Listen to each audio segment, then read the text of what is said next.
There's a massive gap between what people say they want and what actually creates attraction, not because anyone is lying, but because attraction operates largely beneath conscious awareness.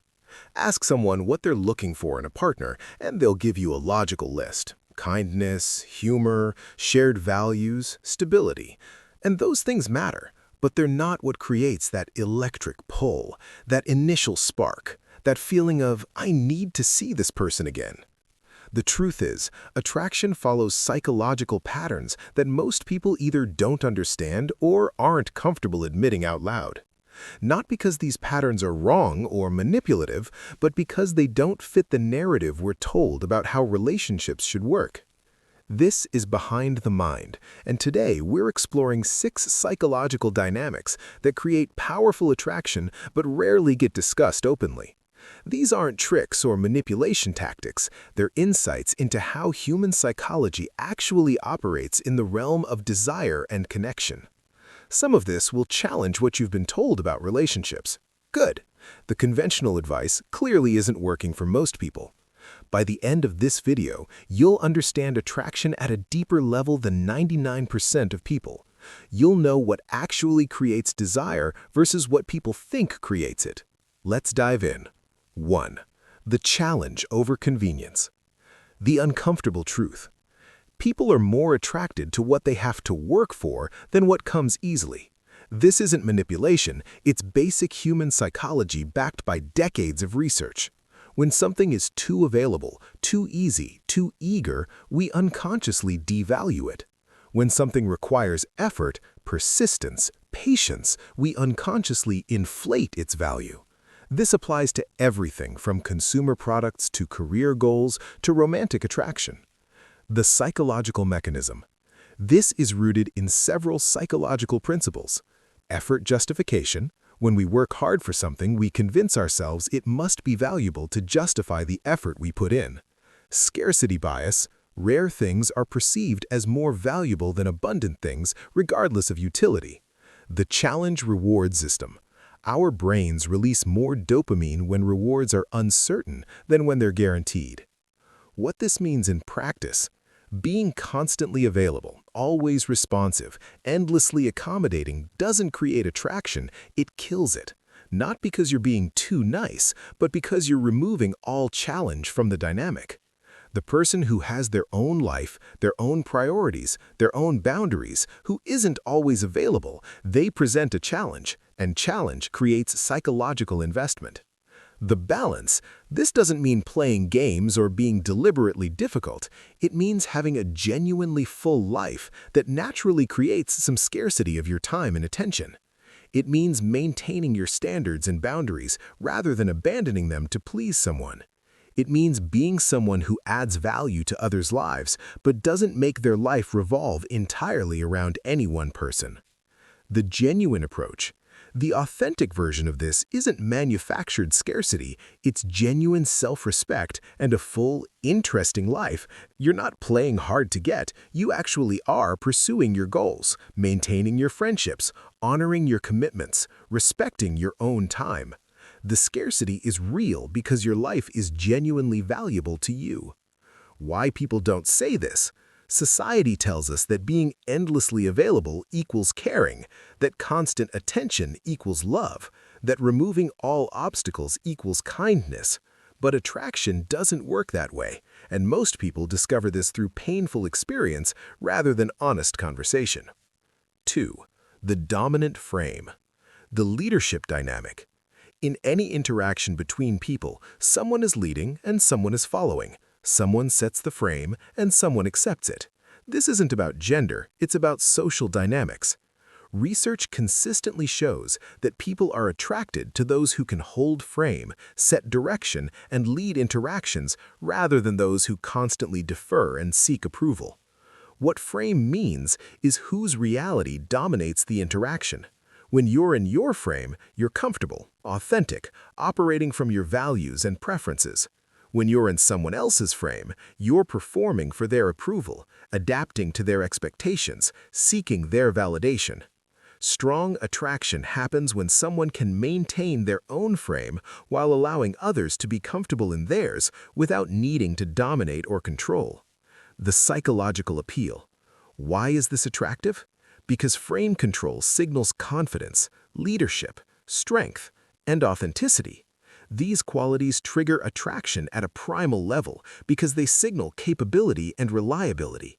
What this means in practice: holding frame means having and expressing genuine preferences instead of whatever you want, making plans and leading rather than endlessly discussing options, maintaining your values even when challenged, not changing your personality to gain approval, being decisive without being domineering. The weak frame problem. Constant approval seeking, endless accommodation, inability to make decisions, changing opinions based on what you think they want, all signal weak frame, and weak frame is deeply unattractive because it signals insecurity, inability to lead, and lack of authentic self. The mutual respect version. True frame isn't about dominating others, it's about respecting yourself enough to be genuine while respecting others enough to let them be genuine too. It's "this is who I am, this is what I value, this is what I'm about, and I respect you enough to be honest about it." 3. The mystery retention. The over-disclosure problem. One of the fastest ways to kill attraction is revealing everything about yourself immediately, not because honesty is bad, but because mystery creates intrigue, and intrigue sustains interest. When someone knows everything about you in the first few conversations, there's nothing left to discover. The exploration phase ends before it begins. The psychological draw. Humans are naturally curious. We're drawn to puzzles, mysteries, things we don't fully understand. This is why we binge-watch shows with cliffhangers and can't put down mystery novels. The same principle applies to people. Someone who maintains some mystery, who reveals themselves gradually rather than all at once, stays interesting longer. What this doesn't mean, this isn't about lying or creating a fake persona, it's about natural pacing of vulnerability and disclosure. You don't need to invent mysteries, you just need to not overshare everything immediately. The revelation timeline.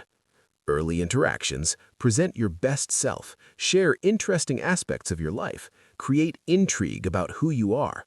As connection builds, gradually reveal more depth, complexity, vulnerability. After genuine trust is established, full transparency and deep vulnerability. Most people reverse this, leading with their deepest insecurities and struggles, then wondering why attraction fades. The authentic mystery.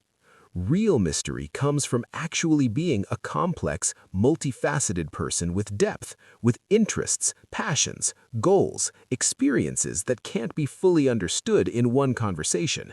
It's not manufactured, it's genuinely having an interesting life and revealing it gradually. The oversharing trap. Modern culture celebrates radical vulnerability and complete authenticity from day one, but psychologically this often backfires. People need time to build attraction before they're ready for deep vulnerability. Rush it and you create discomfort rather than connection. 4. The emotional stability premium. The attraction foundation. Nothing is more attractive than emotional stability.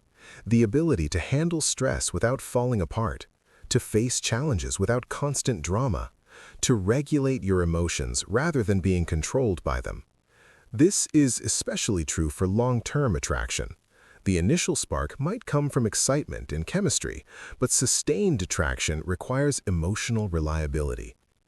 What stability signals? Emotional stability signals safety. You're not going to create chaos. Maturity. You can handle adult responsibilities. Strength. You can be relied upon in difficult times. Partnership potential. You're capable of being a true partner. These are deeply attractive qualities because they signal long-term viability. The drama misconception. Some people believe that drama and emotional intensity create attraction, and short-term, volatility can create addictive relationship patterns. But this isn't attraction, it's trauma bonding, and it leads to toxic relationships, not healthy ones. What stability looks like. Emotionally stable people process their emotions internally before expressing them, can discuss problems calmly rather than explosively, don't use emotional manipulation or guilt tripping, maintain composure under stress, take responsibility rather than playing the victim, don't create unnecessary drama or conflict. The balance with passion. Stability doesn't mean being emotionless or boring. You can be passionate, enthusiastic, excited, while still being stable. Stability is about emotional regulation, not emotional suppression. It's feeling things deeply while maintaining control over how you express and act on those feelings. Why this goes unsaid. People want to believe that being emotionally expressive, read unstable, makes them authentic and passionate. Admitting that stability is more attractive feels cold or calculating. But authenticity without stability is just chaos, and chaos might be temporarily exciting, but it's ultimately exhausting and unattractive. 5. The competitive display. The capability attraction. Humans are attracted to competence, to people who are good at things, who demonstrate skill, knowledge, capability in their domains. This isn't shallow, it's evolutionary. Competence signals ability to navigate the world successfully, solve problems, provide value. The multi-domain effect. The specific domain matters less than the demonstration of mastery. Whether you're skilled at your profession, a creative pursuit, athletic ability, social navigation, problem solving, building or creating things, watching someone demonstrate genuine competence triggers attraction. It's one reason why concerts, sports, watching someone work on their craft, these create attraction moments. The confidence connection. Confidence creates genuine confidence, not fake bravado, but real self-assurance that comes from knowing you're actually good at something. And that authentic confidence is magnetic because it can't be faked long-term. The demonstration requirement. The key is demonstration, not just claiming competence. Anyone can say they're good at something. Showing it is what creates the attraction response. This is why show, don't tell is powerful advice. Let your capabilities be visible through action rather than announced through words. The growth mindset addition. Even more attractive than current competence is demonstrable growth. Someone who's actively developing skills, pursuing mastery, committed to improvement. This signals ambition, discipline, and trajectory, all highly attractive qualities. The humble competence. Competence paired with humility is the sweet spot. Secure enough in your abilities that you don't need to brag, but skilled enough that it's obvious when people see you in action. 6. The selective attention. The value paradox. The less you need someone's validation, the more valuable your validation becomes. The more selective you are with your attention, the more meaningful that attention is when given. This operates through several principles. Scarcity value. Rare things are precious. Social proof. If others don't have access, it must be valuable. Ego satisfaction. Being chosen by someone selective feels like an achievement. Perceived value. We value what we have to earn. The selectivity meaning. Being genuinely selective about who you invest time and energy in, having standards, not being available to everyone equally. This isn't being cold or exclusive, it's having discernment about who deserves access to you. The authentic version. Real selectivity comes from genuinely knowing what you want and not settling for less, from having enough self-respect to be picky. Fake selectivity, playing hard to get while actually being desperate, doesn't work because people sense the inauthenticity. The attention economics. Your attention is currency. If you give it freely to everyone, it becomes worthless. If you're selective and intentional with it, it becomes valuable. When you do give your full attention to someone, they should feel like they've earned something precious, not something you give everyone. The standard signal. Being selective signals that you have options. You know your worth. You're not desperate. These are all attractive qualities because they suggest high value. The person who'll take anyone who shows interest suggests they have no options and low value. Even if that's not true, the perception shapes attraction. The authenticity attraction. Trying to appeal to everyone makes you appealing to no one. Having strong preferences, opinions, and personality, even when some people disagree, creates stronger attraction from those who align with you. Polarization isn't about being controversial for attention. It's about being genuinely yourself, knowing that will attract some and repel others, and being okay with that. The bland problem. When you constantly moderate yourself, avoid having opinions, try to be universally likable, you become forgettable, safe, bland. Strong attraction requires differentiation. You need to stand out, which means standing for something. The magnetic personality. People with magnetic personalities are often polarizing. They have strong views, clear values, distinctive characteristics. Some people love them, some people don't. But the people who do connect with them feel strongly attracted because the connection is based on genuine alignment, not on performing universal appeal. The authentic filter. Being polarizing naturally filters for compatibility. The people who are repelled by your genuine self wouldn't be good matches anyway. The people attracted to your genuine self are potential strong connections. Trying to hide your polarizing aspects just delays the inevitable incompatibility discovery. The courage requirement. This requires courage, being fully yourself, knowing some people won't like it. But that courage itself is attractive because it signals confidence and authenticity. The person afraid to have opinions or show their real personality signals insecurity and lack of self-knowledge. The 6 dynamics unified. Let's integrate these 6 unspoken attraction dynamics. Challenge over convenience. Be someone with a full life worth accessing, not endlessly available. Dominant frame. Lead with confidence while respecting others. Mystery retention. Reveal yourself gradually. Maintain intrigue. Emotional stability. Regulate emotions. Avoid drama. Be reliable. Competence display. Develop genuine skills. Demonstrate capability. Selective attention. Be choosy about who earns your investment. Polarization principle. Be authentically yourself, not universally bland. The authentic core. Notice what all of these have in common. They're about genuinely developing yourself into someone of high value, not about manipulating perception. The person who naturally embodies these dynamics is simply someone who has a fulfilling life beyond any one relationship, is confident and emotionally secure, continuously develops themselves, has standards and boundaries, is authentically themselves. The compatibility lens. These dynamics don't create attraction with everyone. They create strong attraction with compatible people while filtering out incompatible ones. That's actually better than trying to create universal appeal, which creates weak attraction with everyone. The honesty gap. Why don't people talk about these dynamics openly? Because they sound calculated when described explicitly, even though they're natural when embodied authentically.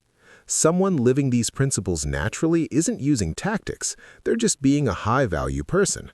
But explaining the principles can sound manipulative even when the embodiment isn't. The development path. These aren't things you fake, they're things you become through genuine self-development. Work on yourself, build a great life, develop confidence, create genuine value, naturally embody attractive dynamics. The attraction becomes a byproduct of genuine personal excellence, not the goal that drives fake behavior. The ethical application. Use these insights to understand what creates genuine attraction. Develop yourself authentically. Recognize healthy versus unhealthy relationship patterns. Make better choices in relationships. Don't use them to manipulate people into relationships they wouldn't want. Fake qualities you don't actually have. Play games that harm others. The long-term perspective. These dynamics matter most for creating strong initial attraction. Long-term relationship success requires additional factors: compatibility, communication, shared values, mutual growth. But you can't build a long-term relationship without first creating attraction. These dynamics are the foundation, not the complete structure. The personal responsibility. Ultimately, your attractiveness is your responsibility. You can't control who's attracted to you, but you can control becoming someone worth being attracted to. That means continuous development, authentic embodiment of these principles, and genuine self-respect. Call to action. This is Behind the Mind. If these unspoken attraction dynamics gave you new insights into how desire actually works, hit that like button. Subscribe for more honest psychology about relationships, attraction, and human nature that cuts through the politically correct nonsense. Comment below. Which dynamics surprised you most? Which one are you already embodying? Which do you need to develop? Let's build a community that understands reality clearly enough to navigate it successfully. See you in the next one. Until then, focus on becoming, not pretending.